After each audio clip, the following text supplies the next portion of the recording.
All right, today we are going to install an electric jack on the new camper that I just bought.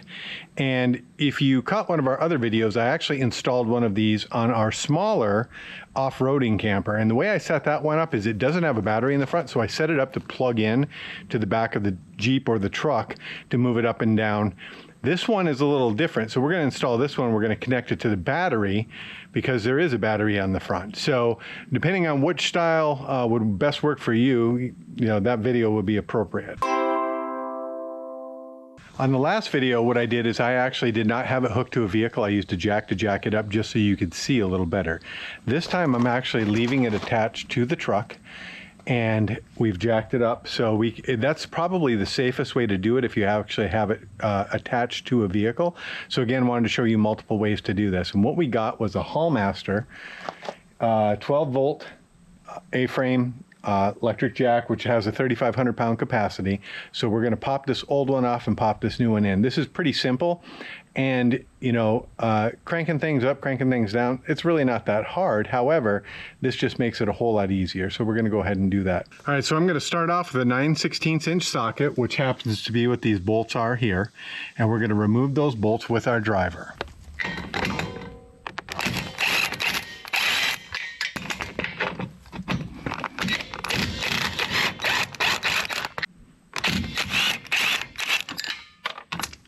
All right, so we've got the bolts removed, so I'm going to go ahead and grab these and save these because they actually tap into what's already there, so we're going to reuse those.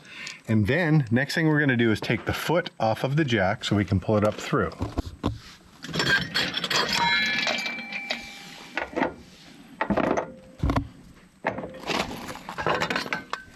So as you can see, the removal is very easy. It just leaves a nice open slot. Now we're going to unbox the new jack and get it in place. All right, so in the box, they actually give you a manual, I'll get it out of here because of the tape, a manual crank handle in case you need that. They also give you some additional bolts. So let's go ahead and pull out the rest of this.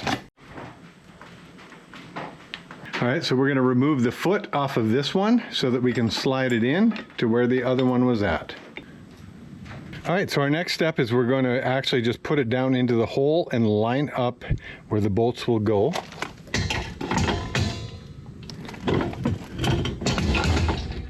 Got those lined up. I almost didn't think it was going to go in, but it did. Okay, so the next piece is we're going to put the bolts, the factory bolts, back in. And then we're going to tighten those down using our impact wrench. Of course, if you don't have an impact wrench, you can use a socket as well.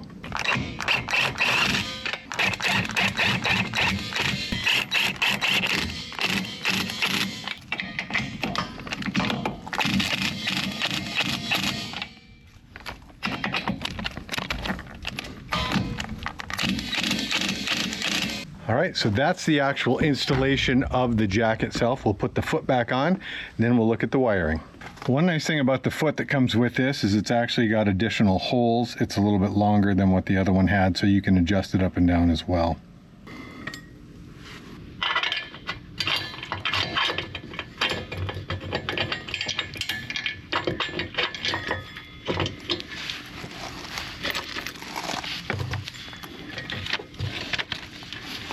All right, now we are going to take the top off the battery box, and the wires that come with this unit is actually kind of interesting because the white wire is actually the negative and the black wire is the positive, which kind of usually, you've got red, positive, black. I mean, everybody uses different colors, but just know that that's the way it is. And the cool thing about that is they actually put the little sticker on here that says black wire positive, white wire negative, so that kind of helps you from screwing it up too bad. So now we're going to take the box top off of this battery.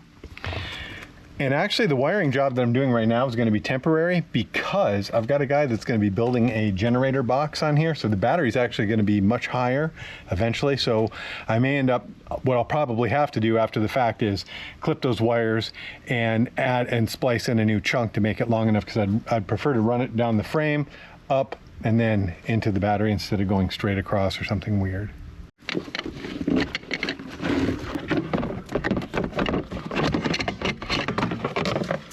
And you can see on here that the black wire is positive and the white wire is negative. All right, so we got a little change of plans. As I was digging through my end clips that are heat shrink, I realized they're not big enough to fit on those battery terminals. So I looked through my old stuff and I actually found this.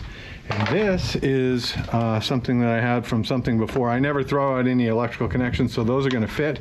So basically what I'm going to do is I'm going to cut off this end and splice it in, and then I'm going to use a heat shrink connector, butt connector, and then also I may put another piece of heat shrink stuff over top of that. We'll see if I've got room for that. So let's get started on that. All right, so we took that little pigtail basically that I found that will fit on the battery posts, and we split it off and put some connectors on the end, and now I'm going to connect the positive, which is going to be the black wire is positive. So then what I'm going to do is I'm going to put that into my connector and I'm going to crimp it. So I push that one in and I'm going to crimp it with my pliers here. I'm going to kind of get it on there and then make sure it's all the way in. Squeeze it firmly, get it in there, double check it, make sure it's good to go. It is good to go. Now the negative, which is my white, I'm going to connect that in as well.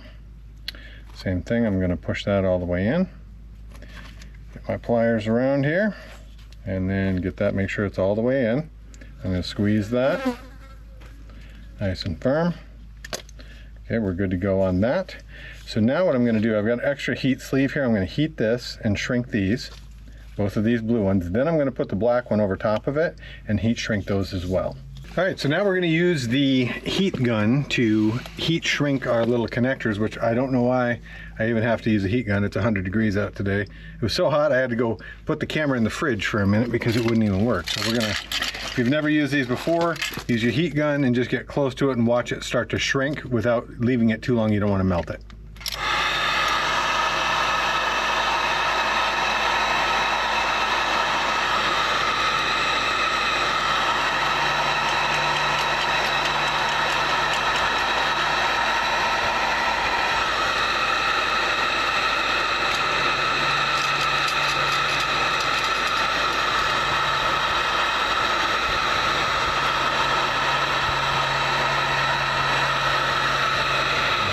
That one looks pretty good. We'll go into the next one.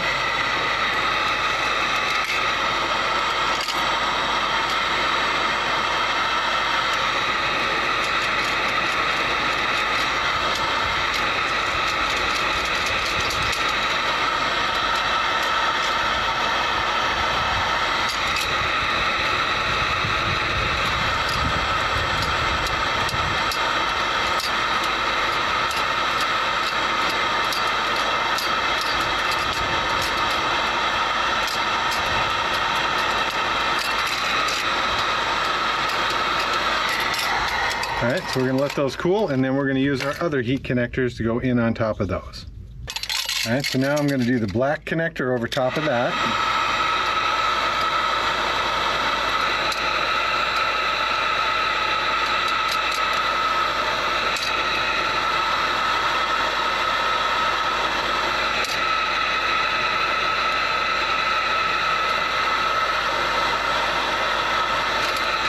All right, now we're going to do the other side with the black connector as well. And just slide that up over top of it to where it's about even.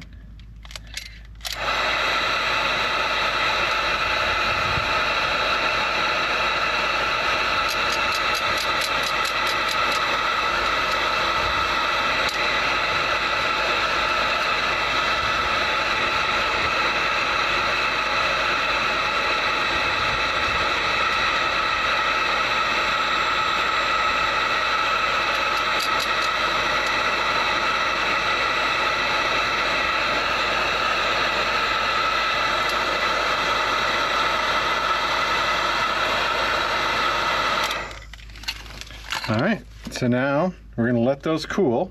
Then we're going to make our connections to the battery, and then we'll zip tie up the wires, and we should be good to go. All right, we're going to go ahead and connect our negative wire, which is the white wire that's turned into black now. They're both black up here, so that's no fun. What we're going to do is we're just going to pull off the little thumb wing nut without losing it. Put that on and then screw it back down. All right, get that good and secure. Now we're going to do the other side. All right, now we're going to connect our positive side. We're just going to loosen up that wing nut there without trying to drop it in the box. Hook that on. Ooh, that's almost too tight there, but just jiggle it on there. Well, maybe we'll have to kind of spin it on.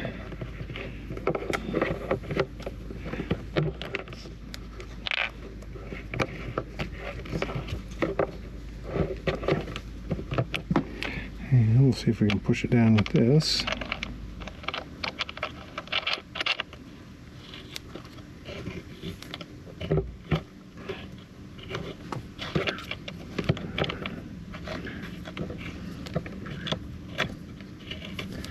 Okay, so that was able to push it down and get it connected good and tight, so that'll work. All right, so let's give it the moment of truth here. Let's see if it will.